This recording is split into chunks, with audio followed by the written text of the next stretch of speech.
The honourable gentleman makes a fair point. I'm absolutely committed to making sure we deliver on our promise, as is the Prime Minister, as we set out last summer, to make sure we are delivering on all of our commitments, actually, in the new decade new approach deal that was agreed and brought Stormont back. Yes. Before we come to Prime Minister's questions, I would like to point out that the British Sign Language interpretation of proceedings is available to watch on Parliament Live TV. We now come to questions to the Prime Minister. I start with Pauline Latham. Question number 1, sir. Prime Minister. Mr. Speaker, thank you. Never before has this House listened to an address like the one given yesterday by President Zelensky. And so I want to tell the House that, working with our friends and allies across the free world, we will be doing even more in the coming days to protect the people of Ukraine. And, Mr. Speaker, my right honourable friend, the Defence Secretary, will be setting out more details for the House later on. Mr. Speaker, this morning I had meetings with ministerial colleagues and others. In addition to my duties in this House, I shall have further such meetings later today. Pauline Latham. Thank you, Mr. Speaker. My son Ben died from an aortic dissection at age 44, leaving a wife and 2 young children, a condition which kills 2,000 people every year needlessly, more than die on the roads. Most people do not know anything about this condition until it devastates their family, like mine. So many of these cases are preventable by identifying those at risk and early and accurate diagnosis. Would the Prime Minister commend the work of the Aortic Dissection Charitable Trust in working with all aspects of the patient pathway about this condition? And in particular, will he commit to public funding for research into the diagnosis of aortic dissection and into genetic screening for it? Prime Minister.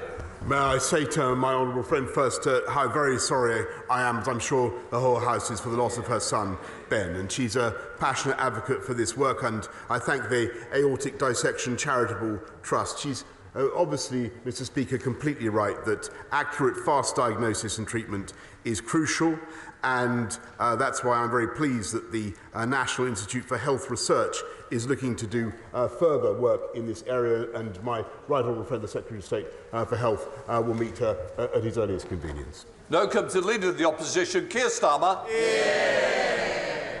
Thank you, Mr. Speaker. The typical energy bill is going up by £700 next month, and that's because of pressures before Russia invaded Ukraine. The Chancellor's solution? A forced £200 loan for every household, paid back in mandatory instalments over 5 years. The big gamble behind that policy was that energy costs would drop quickly after a short spike. That bet now looks certain to fail.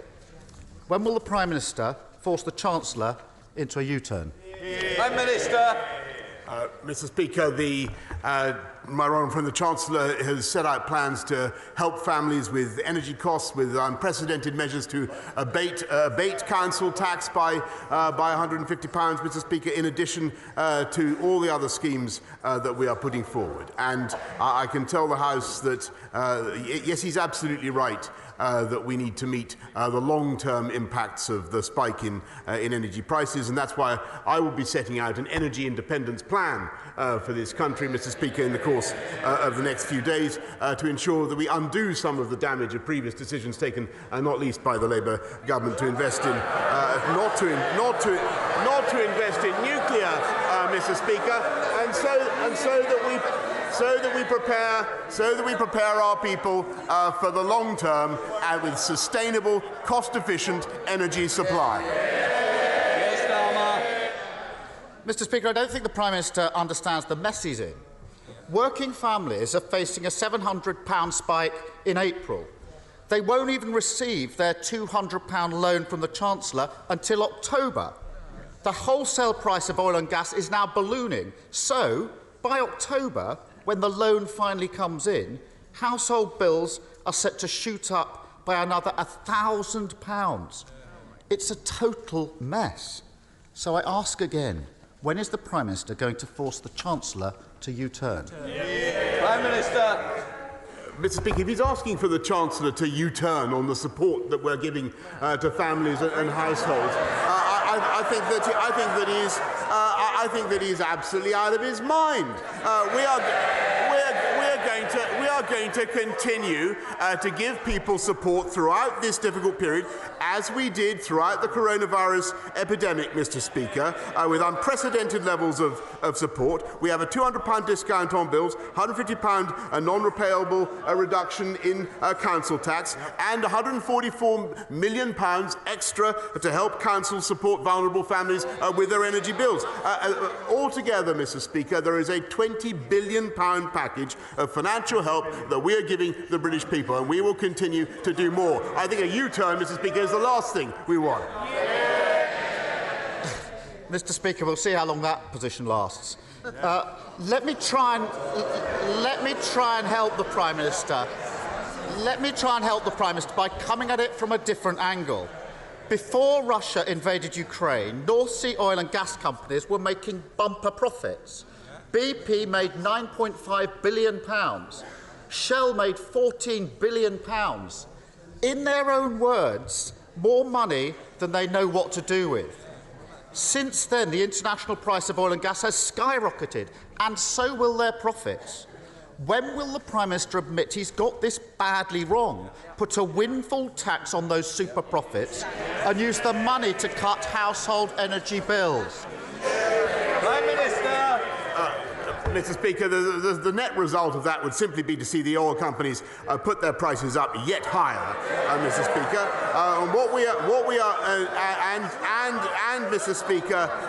Mr. Speaker, make it more difficult for them to do what we need them to do, and which I think, by the way, Mr. Speaker, they are doing very responsibly at the moment, and that is divesting from dependence on Russian oil and gas. And that is the way forward for this country. It is to take a sober, responsible approach, end our dependence on hydrocarbons altogether, and particularly Russian hydrocarbons, and we are taking steps to rectify some of the mistakes made by the Labour government and have a long-term, sustainable, independent energy supply policy. That's what this country needs. Protecting energy profits, not working people. Doesn't that say it all?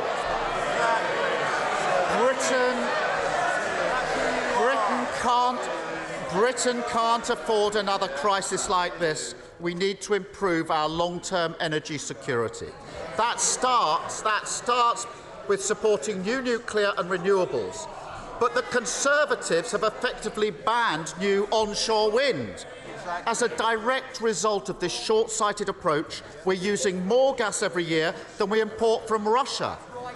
That's ludicrous. So will the Prime Minister relax planning laws, end the block on onshore wind, and stop supporting policies that make us so dependent on foreign gas?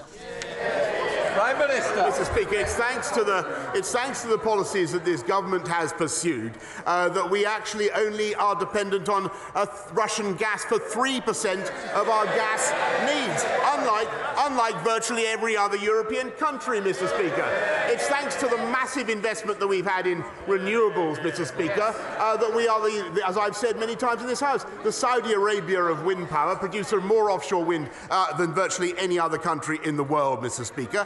And I think he just, by the way, I think he just committed to supporting, this may be news to some of his party, but he just committed to supporting more nuclear power. Great news. There is more joy in heaven, Mr. Speaker. There is more joy in heaven over one sinner that repenteth, Mr. Speaker, than over 100. I'm delighted. And those were the people, Mr. Speaker, who cancelled our nuclear efforts. They did completely the wrong thing. I'm delighted to welcome them now into the fold. Come off it. Labour is pro-nuclear. This Prime Minister can't get a single brick laid of a new nuclear plant. Energy security isn't just about supply. It's also about reducing demand. Our housing stock is the least efficient in Europe. That's why Labour set out a plan to upgrade the 19 million British homes that desperately need it within a decade, saving families £400 on their energy bill and cutting UK gas imports by 15%. whereas all the government have is a failed policy. Taking all their announcements together, it will take 75 years to deliver the upgrades that we need. That's a lifetime when we need urgent action. When is the Prime Minister going to get on with it? Prime Minister. Well, Mr. Speaker, I just remind the House that under the Labour government, our nuclear output fell from, I think, about 25% to about 10% of our energy needs. As I recall, it was because of the decisions that they took. We're now going to rectify it, Mr. Speaker, and we're helping households. He asked about the cost of energy bills. We're helping households with the cost of energy bills to the tune of £9.1 billion. Now, why can this government afford to do that? Why can we afford to put huge quantities of taxpayers' money into supporting households and their energy costs? I'll tell you why, Mr. Speaker. It's because we got the fastest growth in the G7. And don't forget that if we'd listened to Captain Hindsight, we'd have stayed in lockdown and we'd have never achieved it, Mr. Speaker. 12 years in power, that's the best he can do? The Ukrainian people, Mr. Speaker, the Ukrainian people are fighting for democracy. We must stand with them. That means taking the toughest possible measures against Putin. And let's be honest, there will be costs here at home. We can withstand those costs, and we must, by using a windfall tax to keep bills down for working people. By starting a new era of energy policy, never again at the mercy of a dictator, supporting new nuclear after years of neglect, sprinting on renewables, including onshore wind, and an urgent national mission to upgrade homes, ending years of dither and delay. So why is the Prime Minister offering the same failed energy policy that cast us into the security crisis and allowed bills to rocket? Mr. Speaker, Sorry, Prime Minister. I want to hear the answer, but also standing up's not going to catch my eye. In fact, it's got the opposite effect on me. Prime Minister. Mr. Speaker, what we are junking is the failed energy policies that left us without enough nuclear power, Mr. Speaker. And what we are going to do is go forward with policies that allow this country to be independent in our energy supply, maximising renewables, Mr. Speaker, making sure that we use transitional hydrocarbons and going for nuclear as well. As I say, I'm overjoyed that Labour now seems to occupy that position. But what we will also do, Mr. Speaker, and here he has been supportive, is make sure that as a House of Commons we work together to maintain our opposition to Vladimir Putin's vile war in Ukraine. And that, together with the toughest possible economic sanctions, by maintaining our military support for the people of Ukraine, I have no doubt that though there will be dark days ahead and difficult times, Mr. Speaker, we will come through it stronger. And I have no doubt that Vladimir Putin will fail and we will succeed in restoring a sovereign and independent Ukraine. Thank you, Mr. Speaker. For over 2 decades, Thames Water has been trying to build a reservoir in my constituency that would be over 30 metres high and cover the equivalent of over 2,500 football pitches. This has been a shadow over the local community, who don't think they've proven the need for this proposal. Does my right honourable friend agree that if a company seeks to do something like this, it has to show why it's needed, why it's better than the alternatives, and what the environmental impact will be? They can't behave as though it's inevitable, whether the local community want it or not. Prime Minister. Well, Mr. Speaker, I thank my honourable friend. He's a fantastic champion for his constituents in Wantage. As I understand it, the decision on the Abingdon Reservoir has not actually been made, but we would expect Thames Water to consult further on the proposal, and I know that they will have heard the points that my honourable friend has rightly made. We now come to SNP leader Ian Blackford. Thank you, Mr. Speaker. We are now 14 days into Putin's war, and in that time I've generally tried to work constructively with the UK government, and I will continue to seek to do this.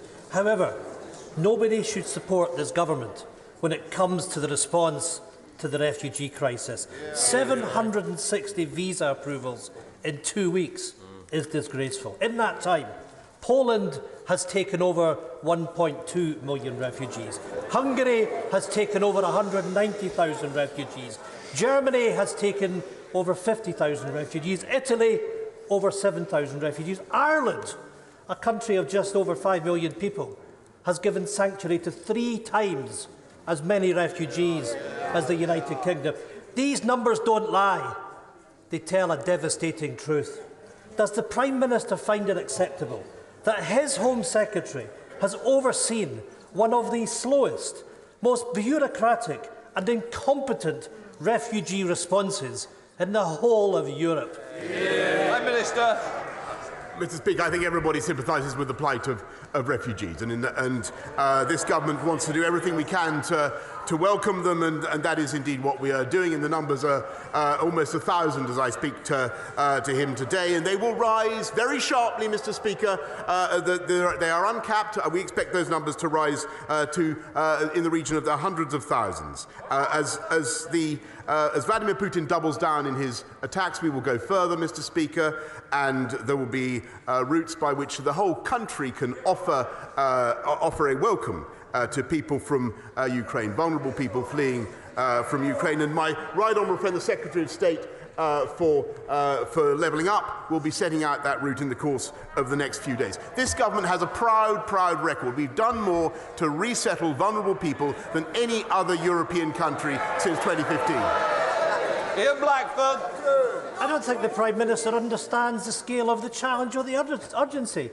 These are people fleeing war crimes, torn apart from their families as their homes are shelled, and the Home Secretary is blocking them with endless paperwork. This isn't just incompetence, this is ideology. In the face of the biggest refugee crisis in Europe since the Second World War, the UK government won't set aside the hostile environment. And by the way, we're seeing the hostile environment this afternoon. They might quieten down a bit. We've seen this too many times from a Tory Home Office. The Windrush scandal, the go-home vans, the inhumane Nationality and Borders Bill. The UK Home Office is raising barriers and bureaucracy when we should be offering care and compassion. Prime Minister, do not let the history of failure repeat itself. Scotland stands ready to offer sanctuary and refuge. So will the Prime Minister join with the rest of the European continent and waive the visa restrictions for refugees fleeing war in Ukraine? Prime Minister. Mr. Speaker, this country has an unparalleled record. And look, just since I have been Prime Minister, look at the numbers we've taken from Afghanistan, from Hong Kong. Mr. Speaker, he lectures the Home Secretary. This is a government unlike any other. The Prime Minister, the Deputy Prime Minister, the Home Secretary are directly descended, Mr. Speaker, from refugees. And we understand how much refugees have to give to this country, and we understand how much this country has to gain from welcoming refugees. And we will be generous, and we are being generous, Mr. Speaker. And what we are doing is making sure that in those neighbouring countries, the UK is out in front, giving the humanitarian assistance. And we are in every capital, Mr. Speaker. They laugh, Mr. Speaker, they mock, they scoff. This country is leading in every respect, but we are also the single biggest donor of humanitarian aid to the Ukraine war zone, Mr. Speaker. The single biggest donor, and he should be proud of that. Julian Smith. Thank you, Mr. Speaker. I commend the Prime Minister's response to this Ukrainian crisis, but I think people across the country are genuinely concerned on our response on refugees, on the bureaucracy, on the tone of our response. He's shown with vaccines that government change really comes from the very top. Please can I urge him to look at again on resetting our policy and taking control of a more humane approach to those women and men fleeing from Ukraine. I thank him very much. He will have. I thank him very much. I thank him for all the work that he does in this area. But I hope he will have heard what I've just said in my earlier answer to the leader of the SNP, which is, Mr. Speaker, that this government is, I think, unlike any other in our understanding of what refugees can give and the benefits to this country. And we've done more than any other to resettle vulnerable people since 2015. I think that there is a huge opportunity now for us to do even more. And that's why my right honourable friend, the Secretary of State for Levelling Up, will be setting out a route by which the British people, not just the family reunion route, which can run into the hundreds of thousands, Mr. Speaker, but also a route by which everybody in this country can offer a home to people fleeing Ukraine. And my right honourable friend will be setting that out in the course of the next few days. Sir Geoffrey Donaldson. Thank you, Mr. Speaker. The Prime Minister will be acutely aware of the pressures facing households across the United Kingdom, including in Northern Ireland, with the rapid increase in the cost of heating homes and running a motor vehicle. Heating a home has more than doubled for many households in Northern Ireland in recent weeks. Will the Prime Minister commit to bring forward a package of measures designed to help households, including a cut in VAT on home heating fuel, reducing or cutting excise duty on fuel for motorists? And will he ensure that those measures apply to Northern Ireland, where the Northern Ireland Protocol once again presents a problem in this government taking control over the affairs of all of the United Kingdom? Will the decisions that the Treasury take apply to the whole of the United Kingdom? Prime Minister. Mr. Speaker, we will make sure that we do everything to support the people of the whole of the United Kingdom, including Northern Ireland, and we've already extended a further $250 million to help the people of Northern Ireland with the costs of living, particularly heating. As he knows, excise on fuel has been frozen for the last 12 years, and we will ensure that the people of Northern Ireland continue to be protected, along with everybody in the UK, from the cost of living crisis. But the House should be in no doubt that the pressures on energy will continue. We need a pan-UK solution, and that's what we're going to be setting out. John Stevenson. Thank you, Mr. Speaker. Prime Minister, the world has changed. Energy security is vital, but so too is food security. Our food and drink manufacturers and those in the food chain proved their worth during the pandemic. Given the importance to our country of this sector and the need to ensure its competitiveness, its resilience and a high degree of self-sufficiency, will the Prime Minister now take the opportunity to review many of the proposed regulatory burdens, such as HFSS and the promotional and marketing restrictions, which could adversely affect this important sector at this critical time? Prime Minister. Mr. Speaker, he's absolutely right that food security is a crucial issue, and it is affected, of course, by the cost of energy. And the energy inputs into agriculture are certainly something that we need to address. There is also a separate issue, Mr. Speaker, to do with childhood obesity. The House passed measures already in the autumn, the ones to which he refers. We're giving the industry more time to adjust to the impact of those measures. Graham Morris. Thank you, Mr. Speaker. Prime Minister, in addition to the increase in fuel prices, our constituents are reporting to us that the energy companies are doubling standing charges. In France, energy supply company EDF has had energy price rises to domestic customers capped at 4%. But this government price cap allows EDF to increase prices to UK customers by 54%. Ooh. My question is why? Mr. Speaker, we have an overall cap, and obviously the EDF is incorporated differently in the UK from its incorporation in France. But we will do everything in our power to abate the costs of energy across the country, as we already are, Mr. Speaker. But what it needs is a short-term, medium-term and long-term energy strategy so that we have sustainable supplies. Richard Holden. Thank you very much indeed, Mr. Speaker. Soon after I was elected, I found out that at Shotley Bridge, an 8-bed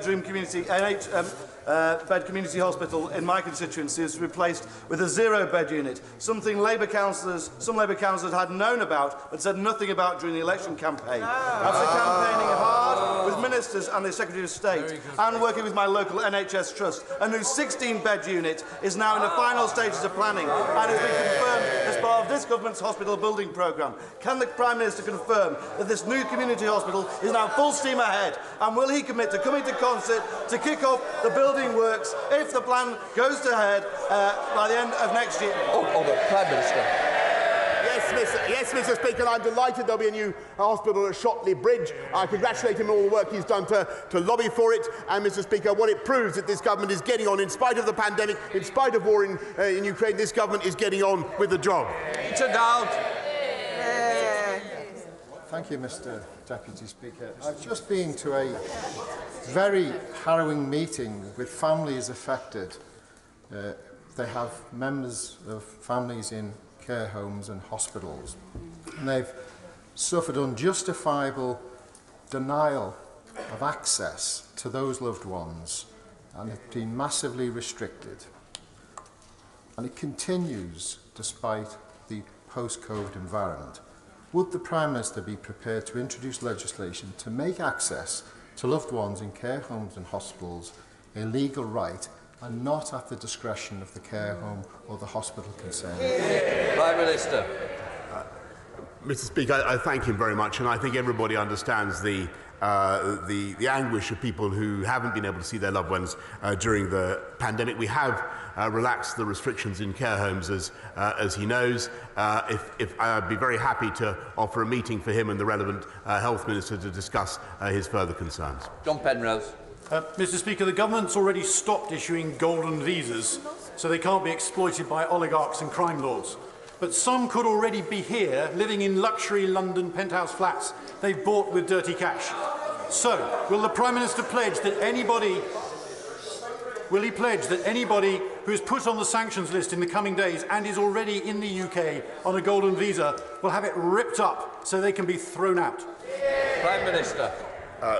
Yes, Mr. Speaker, I can tell him that, and I thank the House for what we've done to accelerate the economic crime measures, because we will be able to whip aside the veil of anonymity. Mr. Speaker, the ownership of these luxurious dwellings to which he refers will be exposed, and yes, we will be able to take away their ability to remain in this country. Barbara Keeley. Thank you, Mr. Speaker. As energy costs spiral, I want to raise the issue for people who use extra electricity to charge their electric wheelchairs, or to run ventilators, or a stair lift. It is not right that people with a disability or a serious medical condition should face unmanageable debt, or going without food to pay the cost of electricity on which they absolutely rely. They need a real cut to their bills right now. So why isn't the Prime Minister looking at drawing on the profits of the North Sea oil and gas companies to help the most vulnerable families with those costs? I thank her very much. She raises a very important issue, and clearly the spike in energy prices is going to fall most heavily on vulnerable people such as the ones that she has mentioned, and we will certainly be looking at ways to abate their costs. Paul Holmes. I don't know what I've done to deserve that. Residents in the village of Hamble in my constituency are currently facing the prospect of a quarry being given planning permission with 144 lorries per day in this congested area with one road access.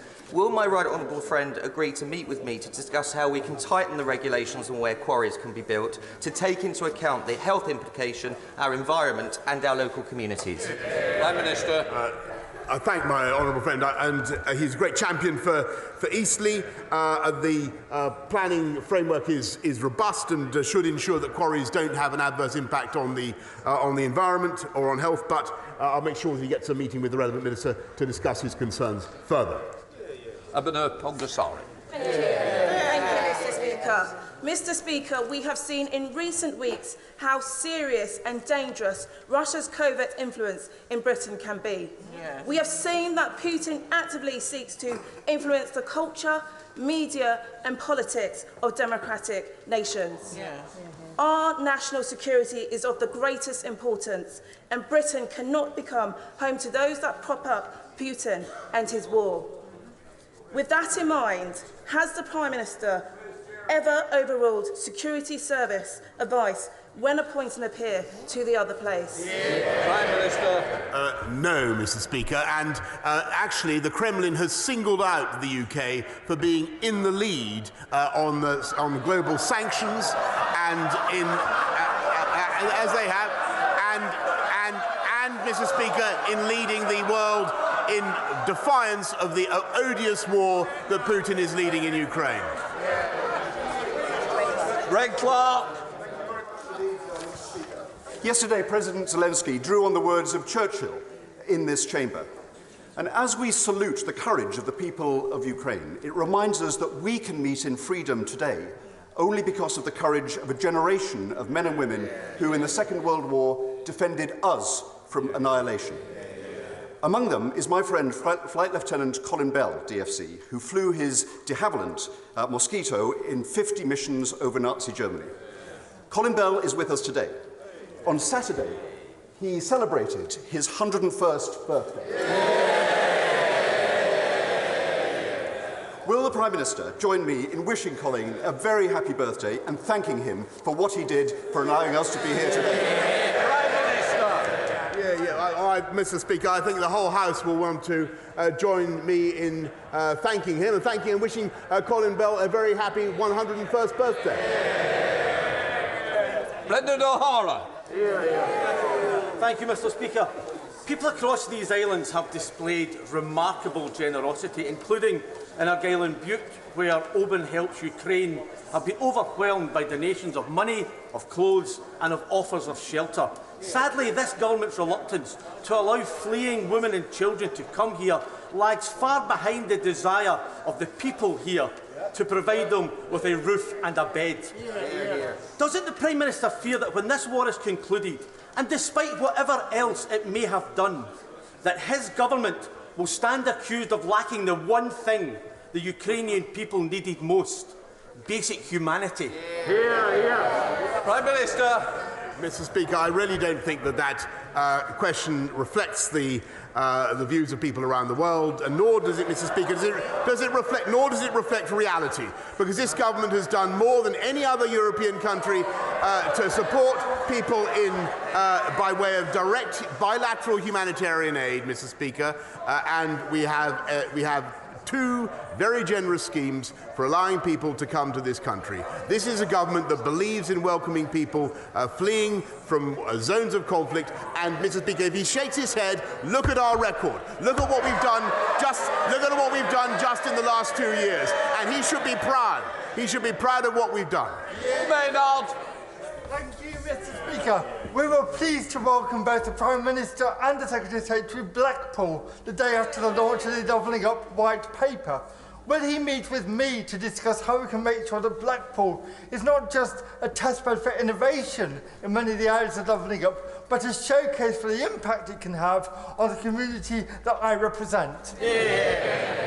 I thank him for his wonderful work in Blackpool for communities he represents, and it was fantastic to be with him and to see the increase, the extension and the upgrading of the tram network in Blackpool, Mr. Speaker, that will help to drive the economy and help to bring high-wage, high-skilled jobs in just the way that we hope to do that across the whole of the UK as we get on with levelling up.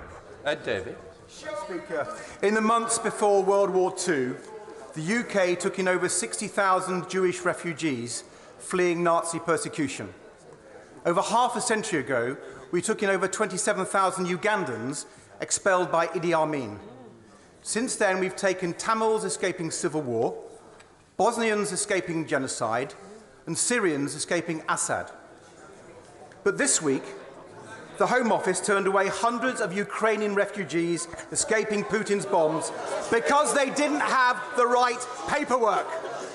Can the Prime Minister not see that this flies in the face of our country's proud tradition of providing sanctuary? And since the Home Office clearly isn't up to the task, will the Prime Minister send in armed forces personnel to speed up the process so Ukrainian refugees can come here quickly and safely? Prime Minister. Mr. Speaker, I thank him very much, and the whole House wants to do as much as we can and as fast as possible. But what he says about the UK is, I'm afraid, completely wrong, Mr. Speaker, because we have visa centres open in Warsaw, in Budapest, in Prague, in Jeszczał, in Poland, in Chisinau, in Moldova, Bucharest, and elsewhere, Mr. Speaker. We've already got 1,000 people in under the existing scheme. That number number will climb very sharply, Mr. Speaker. Look at what we've done already. 15,000 from Afghanistan, 104,000 applications from Hong Kong Chinese, and I think there were about 25,000 from Syria. No one has been turned away, Mr. Speaker. That is simply, we want to be as generous and, Mr. Speaker, it is important to have checks. Let me make this point to the House, because I think people need to understand. There are some people, Mr. Speaker, who would like to dispense with checks altogether and simply to wave people through. And I've got to say, and I hear the voices on the benches opposite. I do think that is irresponsible, and that is not the approach that we should be taking. The Schengen countries have a different arrangement. We must be in no doubt, as I said in answer to a previous question, the Kremlin has singled out this country for the approach that we are taking. Vladimir Putin, and we know how unscrupulous Putin can be in his methods. It would not be right, Mr. Speaker, to expose this country to unnecessary security risk, and we will not do it, Mr. Speaker. We are going to be as generous as we can possibly be, but we must have checks. Billy. Mr. Speaker, my community in Tipton came together on Sunday to commemorate the 100 years since the devastating explosion of the Dudley Port munitions factory and the 19 girls who were recklessly murdered by the owner of that factory. Now, in the Black Country, it's vital that we acknowledge both the pride but also the pain of our industrial heritage. And can I ask my right honourable friend, therefore, to ensure that, to reaffirm his commitment today to the Black Country, to ensure that we honour that legacy of those girls in that factory in Dudley Port 100 years ago. And the one way that my right honourable friend can do that for my community in Tipton is to come to Tipton, Mr. Speaker, and see that beating heart of the Black Country who will welcome him with open arms. Well, Mr. Speaker, long ago, when I was a reporter, Tipton was on my beat many years ago, and wild horses wouldn't keep me away from Tipton. I'll be back. Ronnie Cowan's final question. Thank you, Mr. Speaker. Prime Minister, I have a constituent whose elderly parents are seeking refuge in the United Kingdom from Ukraine. Her parents are both in their 80s. They've made it to Hungary. They went to the visa application centre, as instructed by the Home Office hotline, and they were told, come back on the 22nd of March. Then, and only then, will their biometrics be processed. That is a harsh reality, no spin, no subterfuge. Prime Minister, when will refugees from the Ukraine be welcome into the United Kingdom? Prime Minister. Listen, I thank him. If you'd be kind enough, I'd be grateful if he'd pass me the details of the case that he mentions, and I'd be happy to give it to my right honourable friend. We are moving heaven and earth, Mr. Speaker, because we understand the value to this country of refugees. We also understand the imperative of helping people fleeing a war zone in terror, and that's why the people of this country want to open their arms, and we are going to help them to do it, Mr. Speaker, with a new humanitarian route in addition to the family reunion route that we have already set out. That family reunion route alone, Mr. Speaker, could bring hundreds of thousands of people here, and I think the whole House understands that. We will do even more through the new humanitarian route. That's the end of Prime Minister's questions. Please leave quietly. All right, John.